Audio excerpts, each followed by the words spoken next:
जिंदगी में कुछ कहानियां ऐसी होती हैं जो सिर्फ कहानी समझकर अनदेखा कर देते हैं। लेकिन जब आप उन्हें अपनी आंखों से देखते हो तब सच का असली रूप सामने आता है। हम्म। आज हम एक ऐसी ही कहानी की गहराइयों में उतर रहे हैं जो हमें एक स्रोत से मिली है। ये कहानी है एक छोटे से गांव की पुरानी वीरान हवेली की और उसके एक कमरे की खोली नंबर 6। हम्म ये पंक्तियां तो काफी असरदार हैं।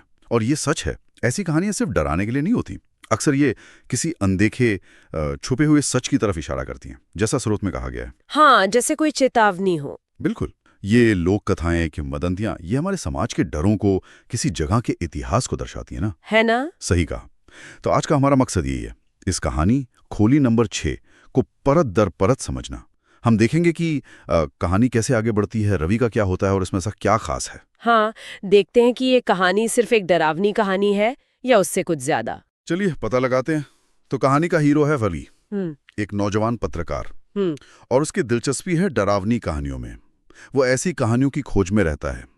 स्रोत के मुताबिक रात का अंधेरा छाया हुआ था जब रवि ने तय किया कि वो गांव की उस बदनाम पुरानी हवेली में जाएगा छानबीन करने। अंधेरा, सुनसान पुरानी हवेली, ये तो हॉरर का क्लासिक नुस्खा है। हाँ बिल्कुल। लेकिन यहाँ माहौल सिर्फ डराने के लिए नहीं लग रहा है। जैसे स्रोत कहता है, सिर्फ चांदनी की धुंधली रोशनी ही रास्ते को दिखा रही थी। ये जैसे आने वाले किसी धुंधले सच का इशारा हो, है ना। रास्ता साफ नहीं है। बिल्कुल सही पकड़ा। ये अस्पष्टता, ये धुंधलापन, ये आगे आने वाले रहस्य की भूमिका तैयार कर रहा है। और जैसे ही रवि उस बड़े पुराने दरवाजे तक पहुंचता है, एक और बात होती है। हवेली के दरवाजे पे आते ही ठंडी हवा ने उसके रगों में करहा उठाई। उसे एकदम से ठंड लगती है, सिहरन होती है। ये सिर्फ मौसम की ठंडक है या उस जगह की अपनी कोई कोई ऊर्जा, कोई चेतावनी? कौन जाने। ऐसी कहानियों में अक्सर जगहों को मतलब लगभग जिंदा दिखाया जाता है, जैसे हवेली को पता चल गया हो कि कोई आया है। ये ठंडी हवा शायद पहला संकेत है, स्वागत या चेतावनी, कुछ भी हो सकता है। और फिर वो दरवाजा खोलता है, खट की आवाज होती है और अंदर से क्या आता है? एक पुरानी स्मेल और सरसराहट वाली आवाज ने उसका स्वागत किया। पुरानी बासी गंध और एक अजीब सी सरसराहट। उफ, ये तो सीधा इंद्रियों पर असर है। अंधेरा, पुरानी गंध, अनजानी आवाज, डर को और गहरा बनाने के लिए। हाँ बिल्कुल, देखने के साथ साथ सुनना, सूंघना, ये सब शामिल है। ये पुरानी गंध जैसे बीते वक्त या शायद किसी बुरी घटना की तरफ इशारा करती है। और सरसराहट, वो तो हमेशा किसी अनदेखी चीज का एहसास दिलाती है। कहानीकार शुरू से ही वो तनाव बना रहा है। रवि हिम्मत करता है, टॉर्च जलाता है, अंदर कदम रखता है। धूल, जाले, लगता है सालों से कोई आया नहीं। वो टॉर्च घुमाता है और तभी उसकी नजर एक दरवाजे पर पड़ती है। एक खास दरवाजा। कहानी बताती है, उसकी नजर गई एक पुराने क्रैक्ड नंबर 6 वाले कमरे पे। एक पुराना टूटा हुआ नंबर प्लेट, नंबर 6। अच्छा, नंबर 6। ये ध्यान खींचता है। हालांकि स्रोत में इसका कोई खास मतलब नहीं बताया, पर कई बार अंकों का कहानियों में अपना महत्व होता है ना। हाँ, होता है। कभी वो अशुभ होते हैं, कभी रहस्यमयी। यहाँ ये नंबर उस कमरे को एक अलग पहचान दे रहा है, जैसे कह रहा हो कि असली राज यहीं है, यहीं आओ। तो रवि अब धीरे धीरे उस कमरे की तरफ बढ़ता है। दरवाजा चरमराता है, खुलता है। रवि ने धीरे से कमरे का दरवाजा खोला। अंधेरा, ओहो, बाहर से भी ज्यादा गहरा। टॉर्च की रोशनी धूल भरे सामान पर पड़ती है और फिर रुक जाती है एक पुराने बड़े आईने पर। और यहाँ से चीजें वाकई अजीब होने लगती हैं। आईना। डरावनी कहानियों में आईना कभी सिर्फ आईना नहीं होता। हाँ बिल्कुल। वो प्रतिबिंब दिखाता है, लेकिन अक्सर कुछ ज्यादा ही दिखा देता है। आत्माओं का दरवाजा, दूसरी दुनिया की खिड़की, पता नहीं क्या क्या। और यहाँ भी वही होता है। कहानी कहती है, मिरर में कोई आया और गया, लेकिन जब रवि ने ध्यान से देखा, वहां कोई नहीं था। आईने में कोई दिखता है और गायब। रवि को लगता है उसने कुछ देखा, पर कमरे में कोई और नहीं है। क्या ये उसका वहम था? ये कहानीकार का तरीका है, हकीकत और वहम के बीच की लकीर को मिटाने का। क्या रवि डर रहा है या आईना सच में कुछ दिखा रहा है जो आम आंखों से नहीं दिखता? ये उस अनदेखे सच की पहली झलक है जिसका जिक्र शुरू में था। और फिर उसे कुछ महसूस होता है शारीरिक तौर पर। फिर एक ठंडी सांस उसके गले पे लगी, जैसे कोई उसके पीछे खड़ा हो। गर्दन पर बर्फीली सांस, ये तो बहुत डरावना है। ये सिर्फ देखने या सुनने से ज्यादा पर्सनल है। वो फौरन पलटता है। रवि ने पलट कर देखा, कोई नहीं। फिर वही सवाल, डर या हकीकत? बिल्कुल। ये मनोवैज्ञानिक डर और अलौकिक उपस्थिति के बीच का तनाव है। ठंडी सांस का स्पर्श डर को बहुत असली बना देता है, पाठक या सुनने वाले को भी लगता है। ये संकेत है कि खतरा शायद सिर्फ दिमागी नहीं, भौतिक भी हो सकता है। रवि की हिम्मत अब शायद जवाब दे रही होगी, पर वो पत्रकार है, जिज्ञासा उसे रोक रही है। वो उस अजीब आईने के और पास जाता है, टॉर्च की रोशनी डालता है, ध्यान से देखता है, और जो उसे दिखता है वो हैरान करने वाला है। स्रोत कहता है, वो धीरे से मिरर के पास गया और देखा कि मिरर के अंदर एक अलग दुनिया का दरवाजा है, जहां सारे लोग के चेहरे डिस्टॉर्टेड और रूप बदलते हुए दिख रहे थे। आईना अब सिर्फ यहाँ नहीं है, वो एक दरवाजा है, और उसके पार एक अजीब दुनिया दिख रही है, बिगड़े हुए बदलते हुए चेहरे। बाप रे, ये कहानी में एक बड़ा मोड़ है। आईना अब एक पोर्टल बन गया है, और ये बिगड़े हुए चेहरे, डिस्टॉर्टेड फेसेस, ये अक्सर पहचान खोने का प्रतीक होते हैं, आत्मा के बिगड़ जाने का। मतलब आईने के पार की दुनिया सामान्य नहीं है, वो विकृत है, शायद खतरनाक। हाँ, शायद वही सच का असली रूप जिसका जिक्र था शुरू में, एक भयानक सच हो सकता है। और तभी उसे एक आवाज सुनाई देती है। एक आवाज हल्की और डिस्टेंट बोली, खोली नंबर 6 में आने वाले कभी वापस नहीं जाते। एक हल्की, दूर से आती चेतावनी, एक भविष्यवाणी। पॉइंट ऑफ नो रिटर्न, मतलब अब वापसी नहीं, ये कमरा एक जाल है। कहानी अब साफ बता रही है कि यहाँ आना खतरनाक है, यहाँ से जाना मुमकिन नहीं। ये आवाज उस जगह की शक्ति को दिखाती है, वो बुलाती भी है और फंसाती भी है। लेकिन रवि, वो पत्रकार है, सच जानना चाहता है। चेतावनी के बावजूद वो फैसला करता है। रवि ने पहला कदम उस दरवाजे के अंदर रखा, वो आईने के पार चला जाता है। और यहीं उसने वो सीमा पार कर ली, चेतावनी को नजरअंदाज कर दिया। अब कहानी और ज्यादा खतरनाक मोड़ लेगी। अंदर जाते ही असर तुरंत होता है। तुरंत उसने महसूस किया कि उसका सर और आंखों का कंट्रोल जा रहा है। उसका अपने शरीर पर, शायद दिमाग पर भी नियंत्रण खत्म होने लगता है। बिल्कुल, ये दिखाता है कि वो अब अपनी दुनिया के नियमों से बाहर है। वो उस नई बिगड़ी हुई दुनिया के असर में आ रहा है। ये शारीरिक भी हो सकता है, मानसिक भी, जैसे वो जगह उसकी चेतना पर कब्जा कर रही हो।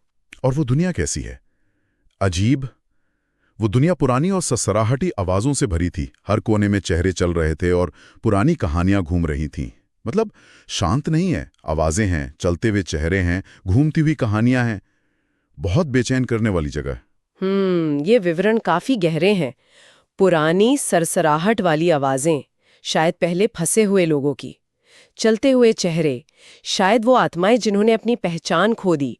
और घूमती हुई पुरानी कहानियां, जैसे वो जगह सिर्फ रूहों को नहीं, उनकी कहानियों, उनके दुखों को भी कैद करती है। हाँ, एक तरह का मानसिक जेल खाना। बिल्कुल। और रवि देखता है कि वो अकेला नहीं है वहां। रवि ने देखा कि उसके साथ और लोग भी हैं जो कभी हवेली में गए थे और वापस नहीं आए। उसे और लोग दिखते हैं, शायद वही लोग जो उससे पहले आए थे और फंस गए। ये उस चेतावनी की पुष्टि है, कभी वापस नहीं जाते, वो सब वहीं कैद हैं। और सबसे डरावनी बात है, हर किसी का चेहरा अब डिस्टॉर्टेड हो चुका था। उन सब के चेहरे वैसे ही बिगड़े हुए हैं जैसे रवि ने आईने में देखे थे। ये देखकर रवि को शायद पहली बार पूरा सच समझ आता है। हाँ, उनके बिगड़े चेहरे दिखाते हैं कि उन्होंने अपना स्व, अपनी पहचान खो दी है। हाँ। वो अब इंसान नहीं रहे, बस उस जगह का बिगड़ा हुआ अक्स बन गए हैं। हाँ। ये रवि के लिए एक भयानक शीशा है। हाँ। जो उसे उसका अपना भविष्य दिखा रहा है। हाँ। और तभी रवि को एहसास होता है, रवि को समझ आया कि खोली नंबर 6 सिर्फ एक कमरा नहीं, बल्कि एक ट्रैप है जहां लोग की रूह फंस जाती है। ये सिर्फ एक कमरा नहीं, ये आत्माओं को फंसाने वाला जाल है, एक आध्यात्मिक जेल। हाँ। ये सोचना ही कितना भयानक है। यही तो इन कहानियों की ताकत है। वो साधारण जगहों को असाधारण खतरों से भर देती हैं। कमरा यहाँ एक शिकारी है जो आत्माओं को सोख लेता है। ये डर सिर्फ भूत प्रेत का नहीं, अपनी पहचान खो देने का, अपना अस्तित्व मिट जाने का डर है। अब रवि दहशत में है, उसे बस निकलना है यहाँ से। वो पलटकर उसी आईने वाले दरवाजे की तरफ भागता है। रवि ने भागकर दरवाजे की तरफ झुकने की कोशिश की। क्या वो बच पाएगा? क्या रास्ता अब भी खुला है? कहानी अब अपने चरम पर है, उम्मीद और नाउम्मीदी के बीच। क्या जाल उसे जाने देगा? नहीं, नहीं जाने देता। स्रोत का विवरण दिल दहला देता है। जैसे ही वो वापस आया, मिरर ने उसका चेहरा अपने अंदर खींच लिया। जैसे ही वो दरवाजे तक पहुंचता है, वो आईना उसे अंदर खींच लेता है, उसके चेहरे को, उसकी पहचान को। ओहो, आईने का असली रूप। पहले लुभाया, फिर रास्ता दिखाया, और अब शिकार कर लिया।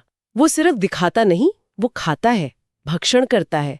रवि की आत्मा अब उसकी हो गई। और जो आखिरी तस्वीर कहानी दिखाती है वो बहुत विचलित करने वाली है। उसके सिर्फ आंखें फ्लैश के रोशनी में दिखीं। रवि का शरीर शायद गायब हो गया या बदल गया, पर टॉर्च की रोशनी में सिर्फ उसकी आंखें दिखती हैं, आईने में फंसी हुई। आंखें, आत्मा की खिड़की, सिर्फ आंखों का रह जाना। शायद ये प्रतीक है कि उसका व्यक्तित्व, उसकी पहचान सब मिट गया। सिर्फ एक फंसी हुई चेतना बची है, एक डरा हुआ गवाह। ये मौत से भी बदतर अंत है। और तभी वो आवाज फिर गूंजती है, शायद उन सभी फंसी हुई आत्माओं की मिलीजुली आवाज। अब तुम भी हम में शामिल हो गए। खोली नंबर 6 हमेशा इंतजार करती है। तुम भी अब हम में से एक हो। खोली नंबर 6 हमेशा इंतजार करती है। हमेशा इंतजार करती है। ये वाक्य कहानी के कभी न खत्म होने वाले चक्र को दिखाता है। मतलब ये जाल हमेशा खुला है, हमेशा नए शिकार की तलाश में। रवि पहला नहीं था और शायद आखिरी भी नहीं होगा। और इसी के साथ रवि की कहानी खत्म होती है। उसकी रूह भी होली नंबर 6 में फंस जाती है। कहानी कहती है, हवेली के दरवाजा धूल और अंधेरे में घुल गया, जैसे वो जगह दुनिया से और कट गई हो। हाँ, जैसे शिकार करने के बाद वो फिर सो गई हो, अगले शिकार के इंतजार में। लेकिन कहानी पूरी तरह खत्म नहीं होती। वो वापस गांव की लोक कथा से जुड़ती है। आज भी गांव वाले कहते हैं, रात के वक्त अगर हवेली के पास से गुजरो तो एक हल्की आवाज सुनाई देती है, आओ आओ।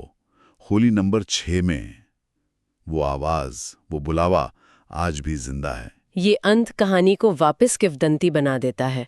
रवि की कहानी अब गांव की यादों का हिस्सा है। ये दिखाता है कि कैसे ऐसी घटनाएं, सच्ची हों या झूठी, लोक कथाओं में बदल जाती हैं और उस जगह को हमेशा के लिए रहस्यमयी बना देती हैं। वो आवाज सबूत है कि जाल अब भी इंतजार कर रहा है। तो खोली नंबर 6 की इस कहानी के सफर में हमने रवि के जुनून से लेकर हवेली, उस कमरे, आईने, फंसी आत्माओं और उसके भयानक अंत तक सब देखा। इस पूरी कहानी से हमने क्या सीखा? क्या ये सिर्फ एक डरावनी कहानी है? मुझे लगता है ये कहानी हमें कई तरह के डरों की याद दिलाती है। सुनसान जगहों का डर, अनजाने का डर, अपनी पहचान खो देने का डर। आईने का इस्तेमाल यहाँ बहुत शक्तिशाली है। वो शायद हमारे अपने अंदर के अंधेरे का भी प्रतीक है। और हाँ, कहानी ये भी दिखाती है कि जिज्ञासा कभी खतरनाक हो सकती है, खासकर जब हम चेतावनियों को नज़रअंदाज करते हैं।